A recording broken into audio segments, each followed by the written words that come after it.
जी जो गल कहते हैं उस पर पूरा उतरते हैं। इसे करके जिमें साढ़े पार्षद साहब ने इतने आए ने उन्होंने भी ये गल कही कि म्यूनसिपल कमेटी का जो मामला चल रहा सीगा। धरना खत्म हुआ है, क्या कहेंगे? मुझे खुशी है कि प्रशासन की आंखें खुली हैं।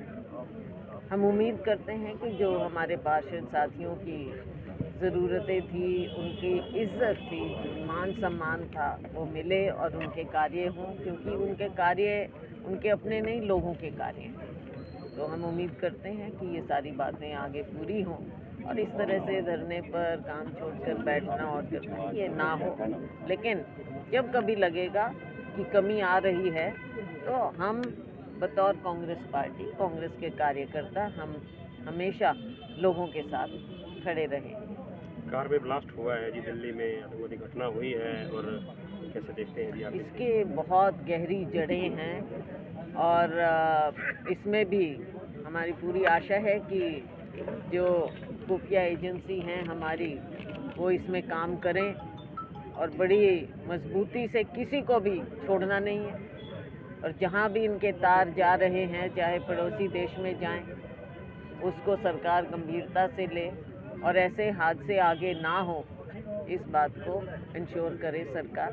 संजय जी, सिरसा लोकसभा क्षेत्र में ना कांग्रेस एक मजबूत विपक्ष के तौर पर नजर आ रही है। दिशा की बैठकों में आप जो मुद्दे उठा रहे हैं, उसके बाद हम देख रहे हैं जैसे चिल्ली तालाब का मुद्दा आपने बार बार उठाया, तो अधिकारी भागे फिर रहे हैं। तो हरियाणा में ना कांग्रेस पूरे हरियाणा में मजबूत विपक्ष की भूमिका में नजर नहीं आ रही। देखो, बात ये है कि क्यों ज़रूरत पड़ती है हमको इस तरह की बातें उठाने की? क्यों नहीं प्रशासन अपनी ओर से काम करता? देखिए, आज के दिन ये कहने की बात होनी नहीं चाहिए, लेकिन लोग त्रस्त हैं। भ्रष्टाचार इतना ज़्यादा हो गया है नीचे से ऊपर तक। फिर मैं कहती हूँ ऐसी बात कहने की नहीं, लेकिन लोग दुखी हैं। क्यों ऐसा होता है? घोटाले पर घोटाले क्यों ऐसे हो रहे हैं? तो ये चीज़ें हैं जो जनता को, हमारे पार्षद हैं उनको भी ये करना पड़ा। और विपक्ष की भूमिका, हम बिल्कुल यहाँ पे कांग्रेस देखो हमेशा मजबूत रही है। आज आपका नगर परिषद का कार्यक्रम तो यहाँ जी नगर परिषद में आपने आ जाना था जी, उससे पहले ही फैसला हो गया। हाँ, अब फैसला हो गया। हम उम्मीद करेंगे कि वो अपने बातों पर कायम रहेगा, प्रशासन और शासन, और पार्षदों को दोबारा ऐसा मौका ना दें या किसी को भी। बिल्कुल आना था मैंने कहा था मैं आऊँगी। हमने तो मौका दिया कि इनसे पहले बातचीत कर लें, कुछ भी बात हो, ज़्यादा लंबा ना खींचे। लेकिन जब ये खींच रहा था तो मैंने कहा कि मैं आऊँगी। बिहार का चुनाव हुआ है जी, एग्जिट पोल एनडीए को बहुमत दे रहे हैं, तो कैसे देखते हैं? देखो, एग्जिट पोल तो ये जितनी एजेंसी हैं ये सारे बेचारे दब जाते हैं और ज़्यादा इस पे ना जाएं। एक ये काम भी हो गया है कि काम करना, चैनल्स ने भी दिखाना होता है, तो ये एक चीज़ चल रही है आज के दिन, मार्केटिंग का ज़माना है। लेकिन हमें पूरा विश्वास है कि महागठबंधन वहाँ पर सरकार बनाएगा बिहार में। वोट चोरी का मुद्दा लगातार उठा रहे हैं जी राहुल गांधी। हरियाणा में भी प्रदर्शन है जी, शायद 6 को फतेहाबाद में भी है, तो हाँ जी, 6 तारीख को हम फतेहाबाद में करेंगे। वोट चोरी का मुद्दा है और राहुल जी ने देश के सामने, मीडिया के सामने, सबके सामने रखा है। एक बहुत बड़ा मुद्दा है। लंबे समय बाद प्रहलाद जी तो आपके साथ बैठे नजर आ रहे हैं, आज बलवान जी नहीं। अयोध्या गए, टूर गया हुआ है विधानसभा। उनका असल में क्या है, जो MLAs होते हैं, हमारे भी एज MP टूर जाते हैं, तो कमेटीज़ के टूर जाते हैं, और उसमें कोई बात नहीं। वो तो एक दिन कोई दिखे ना दिखे हो तो कोई बात नहीं होती। हम सब देखो यहाँ पे अच्छा, हाँ, अयोध्या गए मत्था टेकने। नशे का मुद्दा उभरा है जी सिरसा में, वो सबसे बड़ा मुद्दा एक है। मिनट, आप बता। नशे का ही पूछ रहा था जी, नशे का, आप भी नशे का ही कह रहे हो। नशे का। हाँ जी, बिल्कुल नशे का है और हमने इसको हर जगह उठाया है, हर दिशा की मीटिंग में भी हम उठाते हैं। पीछे आपने देखा कि सिरसा में तबादले भी हुए देखते हुए, पर इस पर ऐसे लगता है कि सरकार से ये जो स्थिति बनी हुई है बेकाबू है।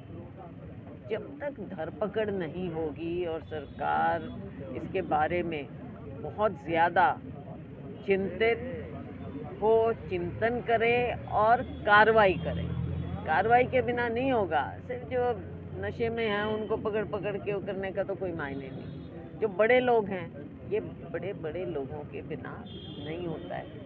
तो इस पर सरकार दिखाए कि किसकी कहाँ पकड़ की है आपने, कहाँ आपने गंभीरता से इसको लिया है, जो हमारे युवाओं को, हमारी पीढ़ियों को ये ख़राब कर रहे हैं।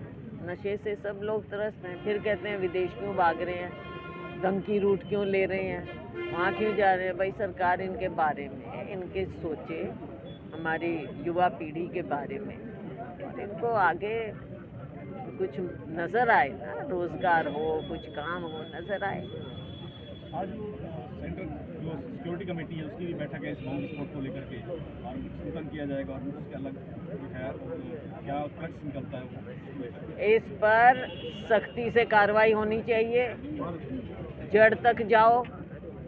आप कहते थे ऑपरेशन सिंदूर, सारी बातें हैं, सब चीज़ों को देखना होगा, क्यों ये यहाँ तक ऐसा हुआ और आगे ना हो। एक किसानों से जुड़ा हुआ सवाल है जी, ना तो डीएपी मिल रही है और दूसरी तरफ जब बिजाई हो रही है गेहूँ का, है कि हम जब बात करते हैं, कल ये बात हमने जींद में भी की, यहाँ भी, लेकिन अपने यहाँ ज़्यादा है। फतेहाबाद सिरसा में ज़्यादा ज़रूरत है अपने यहाँ, लेकिन सरकार का तो ये रवैया हो गया है कि जब ज़रूरत पड़ती है तब आंखें मीच लेती है। और जब भी हम उठाते हैं, इसको हमने संसद में भी उठाया, लोगों के बीच में, मीडिया के सामने और प्रशासन के सामने हर बार हम उठाते हैं, और एक स्टैंडर्ड जवाब मिलता है कि कोई कमी नहीं है, कोई कमी नहीं है। कहते ये है और कमी किसान से पूछो कैसे कमी है।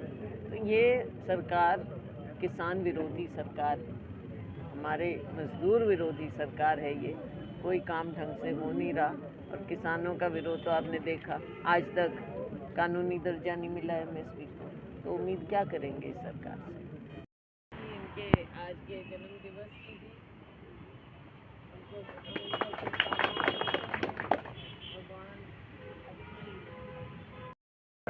सारे मिलके हम काम करें और 29 में हरियाणा में हरियाणा का कांग्रेस की सरकार बने। मुख्यमंत्री अब बनने की आपकी इच्छा है? हरियाणा के मुख्यमंत्री पद तक देखो, बात इच्छाओं की नहीं होती, बात ये होती है कि हम काम करें, ज़मीन पर करें, लोग साथ में जुड़ें, लोगों की इच्छा जाननी चाहिए और हाईकमांड का फैसला होता है।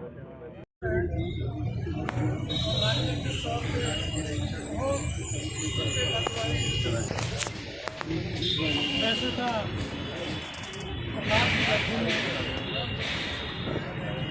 मन की गल जरूर कह देनी चाहिए, और जरा है ना